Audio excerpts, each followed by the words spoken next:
I have my little man here with me, Oh my gosh, he's so cute. What's his name? Thor. Thor. Good morning, Thor. Mostly, we want to talk about how you got your business started. So, some of Sure. the tips and tricks that you have in living out your passion. But hold on tight and don't let go.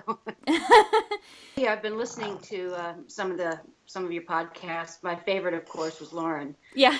She's one of the top trainers that I recommend because they teach people how to think like their dog, which I'm all about. But I didn't know her backstory, so that was really cool. Pretty cool, huh? So, what caused you to take the plunge and start your own business? I was I was in a museum and I saw this huge banner hanging from the ceiling, and it was a a quote from Mark Twain, and paraphrasing, in 20 years you will regret what you did not do more than you'll regret what you did do, and that really struck me, and I chewed on that for a while, and I thought, retail, even fun retail, it's certainly not what I would spend the rest of my life doing. So what do I love most? Plants and animals. So I started working part-time on my horticulture degree, and I started a small business.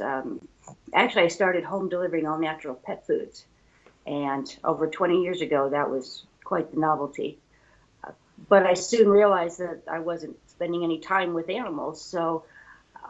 And some of my customers started asking about, I'm leaving town. Would you take care of my animal? So I started thinking about that. And at the same time, I had hired a pet sitter. We were going to be out of town for 10 days, and there was a sitter. And I came back from a 10-day trip with like a 4-sentence note, and that was it. It was like, everything was fine. Your dog is happy. Like, really? 10 days? And then I asked my neighbors, well, did they do this with my dog's name was Hope? Did they take Hope where I gave very specific instructions. Did they follow the instructions? Did they walk her here? Did they do this? You know what? They didn't. And I thought, I could do a whole lot better than this. And people had started to ask me about it. So that's how we got started. And it was scary. um, but I'm so glad I took that plunge. So, is Playtime Pet Sitters a franchise? Not yet. No, it's all my own baby. It takes a lot of work and a lot of guts to start it on your own. At the time that you began, did you give any thought at that time to starting a franchise or rather joining a franchise or?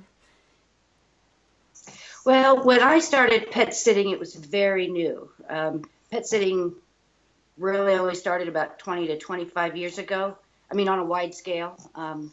So there was no place to go, at least that I was aware of. There was no franchise. There was no place. It was, you take the plunge, you take your respect and your love for the animals.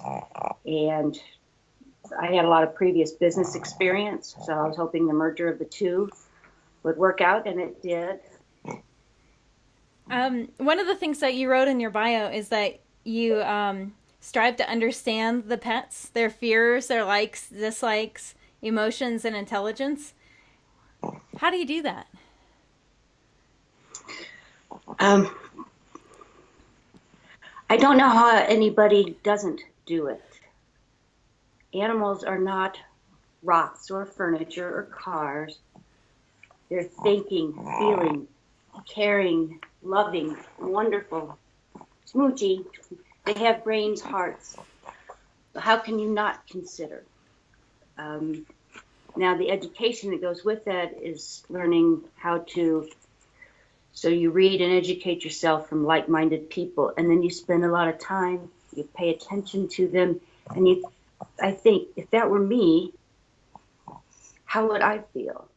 Listeners, you have to hear the rest of this episode. Go to iTunes and search Central Colorado Springs Advice Givers to hear the full interview, or visit centralcoloradosprings.advicegivers.com. Don't stop listening now. There's so much more to this story. To catch every new episode as it's released, make sure to follow us on Facebook. Find the show's page at facebook.com/Central Colorado Springs Advice Givers.